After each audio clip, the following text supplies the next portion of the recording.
എൻ്റെ ഇരിപ്പ് കണ്ടിട്ട് നിങ്ങൾ ആരും തെറ്റിദ്ധരിക്കല്ലേ, ഞാൻ വെളിക്കരിക്കുമല്ല, വിളവെടുപ്പിനിരിക്കുകയാണ് കേട്ടോ. വിളവെടുപ്പ് എന്നൊക്കെ പറഞ്ഞാൽ നിങ്ങൾ വിചാരിക്കും നല്ല അത്യുഗ്രം കൃഷിയാണ് ഇവിടെ നടന്നുകൊണ്ടിരിക്കണേന്ന്.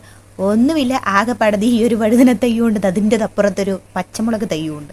ഞങ്ങളെങ്ങാണ്ട് ഇവിടെ താമസമായ സമയത്ത് കൊണ്ടുവന്ന് നട്ട തയ്യാണ്. ഒരു പുരോഗമനവും ഇല്ലാണ്ട് അങ്ങനെ ജനിച്ച വഴി ഒരേ ഒരു നിപ്പായിരുന്നു. ഈ നിപ്പ് കണ്ടപ്പോഴത്തേനും പണ്ടെൻ്റെ വീട്ടുകാരെന്നോട് ചോദിച്ചതുപോലെ എന്തിനിങ്ങനെ നാടിനും വീടിനും ഉപകാരം ഇല്ലാണ്ട് വളരുന്നു എന്ന ചോദ്യം ഞാൻ ആ വഴുതനയുടെ മുഖത്തോക്കി അങ്ങ് ചോദിച്ചു. അത് കേട്ട് മനന്നിട്ടാണോ എന്നറിയത്തില്ല, ആ പാവപ്പെട്ട വഴുതനങ്ങ 4 വഴുതനയെങ്കിലും ഞങ്ങൾക്ക് തന്നു. വഴുതനങ്ങ തൈ പോലും അതിന്റെ കഴിവ് തെളിയിച്ചിട്ടും ഇന്ന് വരെ ഒരു കഴിവും തെളിയിക്കാൻ പറ്റാതെ ഇപ്പോഴും അതേ നിപ്പ് നിൽക്കുന്നതല്ലേ ഞാൻ. അതിനെക്കുറിച്ച് പറയാനാണെങ്കിൽ ഒരുപാടുണ്ട്, അത് നമുക്ക് പിന്നീട് സംസാരിക്കാം. ഇപ്പം നമ്മുടെ വിഷയം അതല്ലല്ലോ, നമുക്ക് പച്ചമുളക് പറിക്കട്ടെ. പച്ചമുളക് പറിക്കണ്ടേ?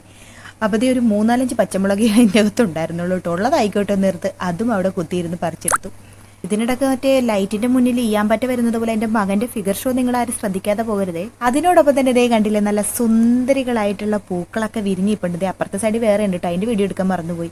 ഇത് കണ്ട വീട്ടിൽ നിന്നും കാട്ടിൽ നിന്നും ഒക്കെ കയറി ഞാൻ പെറുക്കി കൊണ്ടുവന്നിട്ട് കിളിപ്പിച്ച് വളർത്തിയെടുത്ത് എൻ്റെ സ്വന്തം ജമന്തി പൂവ് കണ്ടില്ലേ, എന്ത് സുന്ദരിയാണ്.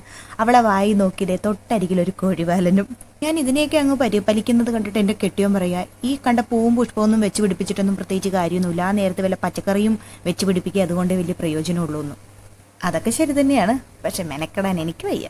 എന്നിട്ട് പറയാ, നീ വെറുതെ ഇരിക്കുകയാണെങ്കിൽ ഞാൻ 2 നിത്യവഴുതനയുടെ തൈ അവിടെ നട്ടിട്ടുണ്ട്, അതിന് ഒരു പന്തലൊക്കെ ഇട്ട് കൊടുക്കുന്നു. എന്നാൽ പിന്നെ ഇവിടെയെങ്കിലും എൻ്റെ കഴിവ് തെളിയിക്കാമല്ലോ എന്ന് വിചാരിച്ച് ഞാൻ ഒന്നും നോക്കിയില്ല. പന്തലിടൽ പരിപാടികൾ അങ്ങോട്ട് ആരംഭിച്ചു കേട്ടോ. ഇപ്പം നടന്നുകൊണ്ടിരിക്കുന്നത് എൻ്റെ പന്തലിടൽ പരിപാടികളാണ്. എൻ്റെ കഴിവ് മുഴുവനും ഞാൻ എടുത്തോ എന്ന് ചോദിച്ചിട്ടുണ്ടെങ്കിൽ എനിക്കറിയില്ല. ഇതാണ് എൻ്റെ പന്തൽ.